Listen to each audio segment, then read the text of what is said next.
اگر مسلسل آپ کا شوگر لیول ہائی رہ رہا ہے تو یہ آپ کا الارم ہے کہ آپ کے اعصاب متاثر ہو سکتے ہیں، اور اعصاب متاثر ہو جانے پر آپ کو ڈائبیٹک نیوروپیتھی ہو سکتی ہے۔ اگر آپ کے بازو، ٹانگیں، اور ہاتھ بازو متاثر ہو رہے ہیں تو یہ آپ کو پیریفیرل نیوروپیتھی ہو جاتی ہے۔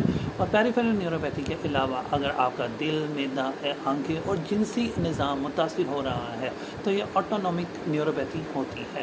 اگر اس کے ساتھ ساتھ چہرے اور کولوں، ران کے پٹھوں کی کمزوری، ایک طرفہ کی کمزوری یا اچانک کمزوری کا ہو جانا، یہ پروکسیمل نیوروپیتھی کہلاتا ہے۔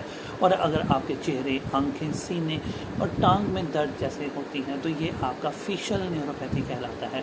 اگر اس کی علامات کی بات کی جائے تو یہ گردوں کی بیماری کی وجہ سے بھی ہوتا ہے، اور شوگر کی بڑھنے کی وجہ سے بھی آپ کو اس کی ڈیابیٹک نیوروپیتھی ہو جاتی ہے۔ اور ہائی بلڈ پریشر رہنا، موٹاپا اور تمباکو نوشی کرنے والے افراد میں بھی ڈیابیٹک نیوروپیتھی تیزی سے ہو سکتی ہے۔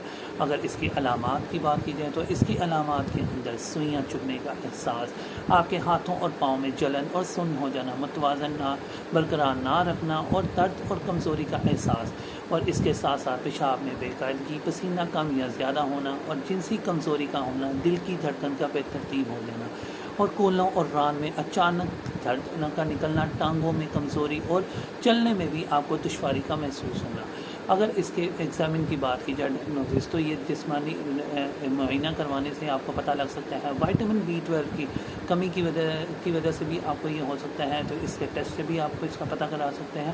تو ہومیوپیتھک میں اس کا ڈائبیٹک نیوروپیتھی کا پراپر علاج موجود ہے، جس کے اندر پکریکم ایسڈ ہے، ایسڈ فاس ہے، اور اس کے ساتھ ساتھ آپ کو چائنا اور شوگر کو کنٹرول کرنا با انتہائی اہمیت کا حامل ہے۔